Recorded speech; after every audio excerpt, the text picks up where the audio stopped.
আপাতত আমাদের আমাদের ব্রহ্মজ্ঞান, কিংবা যাদের ব্রহ্মজ্ঞানের আকাঙ্ক্ষা আছে, এই আকাঙ্ক্ষা এবং ব্রহ্মজ্ঞান দুটোই আমরা লকারে রেখে ভগবানকে নিয়ে আনন্দ করে দিই। আপাতত লকারে থাক, তারপরে চাবি দিয়ে পরে। এখন আমরা একটু আনন্দ করি, একটু আনন্দ করে নিই, কারণ তাকে নিয়ে আনন্দ আলাদা, তার কথা আলাদা, তার ভাব আলাদা, সবকিছুই আলাদা। তাকে নিয়ে আনন্দ করি এবং সেও চায় যে আমাকে নিয়ে আনন্দ করো, আমার হাত ধরো, আমার হাত ধরো, কারণ তার টেস্ট আলাদা, তার টেস্ট আলাদা। সুতরাং যে এই নৃত্য থেকে লীলা করতে পারে, লীলা থেকে নৃত্য করতে পারে, সে পুরুষোত্তম, সেই পুরুষোত্তম। পুরুষোত্তম যোগের যেটা অধ্যায় আছে সেটা ব্রহ্ম ইসে আছে না, বেদান্তে নেই। সেই পুরুষোত্তম যে লীলা করতে পারেন এবং যে বলতে পারে আপাতত ব্রহ্মজ্ঞান শিখে থাক, শিখে থাক, আমাকে তোমাদের নিয়ে আনন্দ করতে দাও, আনন্দ করে গেলাম, আনন্দ করে গেলাম। আর এই আনন্দ শিখিয়ে গেলাম, আনন্দ করতে হয়। সুতরাং আমি চলে গেলে নিরানন্দের কিছু নেই, বলছে না, আমাদের এবার শিখিয়ে দিয়েছেন, আমাদের শিখিয়ে দিয়েছেন। তাস খেলা জানো, ব্রিজ জানো, এগুলো জানো না? তুমি তো জানো ব্রিজ, ও ব্রিজ জানো না? 2 স্পেস 3 হার্ট 4 ক্লাব, কে জানে? কে জানো ব্রিজ? খেলাটা জানো? খেলোনি কোনোদিন না?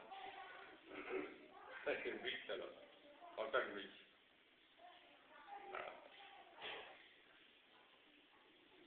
আনন্দময়ী মা আমায় নিয়ে আনন্দ করলাম, এটা সার কথা, এটা সার কথা। কেননা আমি যখন দেখছি এই ভুবনমোহিনী মা এবং মায়াও আমাকে দেখেছে, দুজন দুজনকে দেখেছে, দুজন দুজন দেখছি। এক পকেট মার আরেক পকেট মারে, পকেট মারে না, মানে কি এক পকেট মার আরেক পকেট মার ছেড়ে বাসে দুজন রেখে দুজন ভাগাভাগি করে নিয়েছি, কিন্তু দুজন দুজনে পকেট মারবে না। তো মায়াও আমাদের চিনে ফেলেছে, আমরাও তাকে চিনে ফেলেছি, খুব বেশি আমাদের খুশি করবে। মায়াও চিনে ফেলেছি যে এরা ধরে ফেলেছে, খুব বেশি ক্ষতি বলতে তুমি কালকেই ছেলে হাত ধরে চলে যাবে, চল রে বাবা। আসেনি ভিতরে, তুমি দুজনই দুজনকে চিনে ফেলেছি, আমিও মায়ের থেকে চিনেছি, তুমিও থাকো। মা বলছে যে আর বেশি ঘাটাস না, যা করেছিস করেছি, আর আমার ক্যান্ডিডেট নিস না, কেন ফুচকো খাবে, ওদেরও তো চলতে হবে।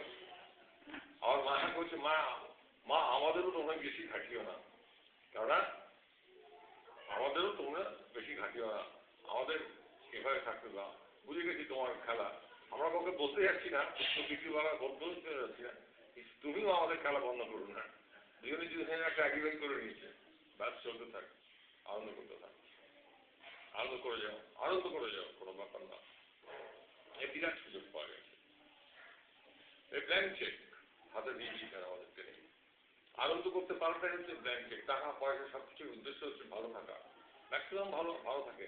মানুষ বলতেই পারে না যে আমাকে আনন্দে রেখো, আমাকে আনন্দে রেখো, কোনো প্রার্থনা করছে আমাকে নিরানন্দ করো না, আমাকে নিরানন্দ করো না। আমরা বলছি আমরা আনন্দে থাকবো, আনন্দ থাকবো, আমরা অন্যরকম কথা বলছি, কেননা আমরা আনন্দের সোর্স পেয়ে গেছি, আনন্দের খনিক পেয়ে গেছি। আমরা নিরানন্দের প্রশ্নেই ওঠে না, নিরানন্দ কখন হবো হতে পারি যদি ভুবনমোহিনী মা আমাকে মুগ্ধ করে, কিন্তু করবে না, করবে না, করবে না। এখানে যদি মায়ের সাথে এসে দাঁড়িয়ে বলে এবার তোমাদের তো কালকে তো চলে যাবে, কালকের পরের থেকেই আমি এসে এখানে আরম্ভ করবো আমার খেলা, তোমরা ফোন করে দিও বিরাট মাঠে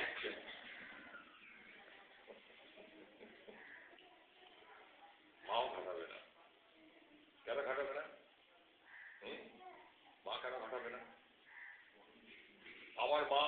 খাটায়নি, আমার বউ আমাকে বেশি খাটায়নি, এ পথে আমাকে বাধা দেয়নি, চেষ্টা করেছে কিছু, বেশি করেনি। তারা চেষ্টা করেছে, অল্প কিছু চেষ্টা করেছে, বুঝেছে একে পারা যাবে না, এই গুরুদেবের প্রেমে এমন ভেসেছে যে একে সেখান থেকে বার করা যাবে না, ছেড়ে দেয় ভালো। তোমাদেরও দেখাতে হবে যে লোকটার প্রেমে আমরা এমন ভেসেছি আমাকে আটকানো যাবে না, ছেড়ে দেয় ভালো। কারণ ছেড়ে দিলে গুরুদেবও থাকবে, তুমিও থাকবে। আর যদি ছেড়ে না দিতে তাহলে গুরুদেব থাকতো, তুমি থাকতে না। ঠিক, হ্যাঁ।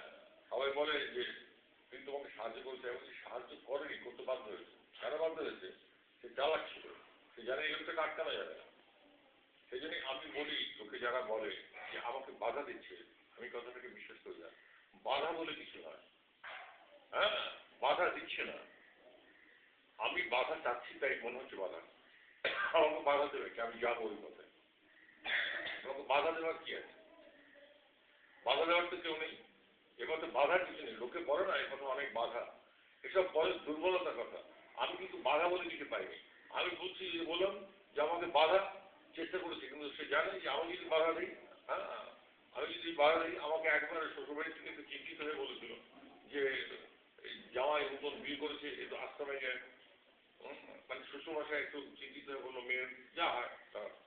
তখন আমি তো করা যায়, আমি শুধু একবার বলেছিলাম আমাকে যদি বাধা দেওয়া হয়, আমাকে যদি ডাইরেক্ট কিছু বলা হয়, তাহলে আমি আশ্রমে যাবো, কিন্তু আর ফিরবো না।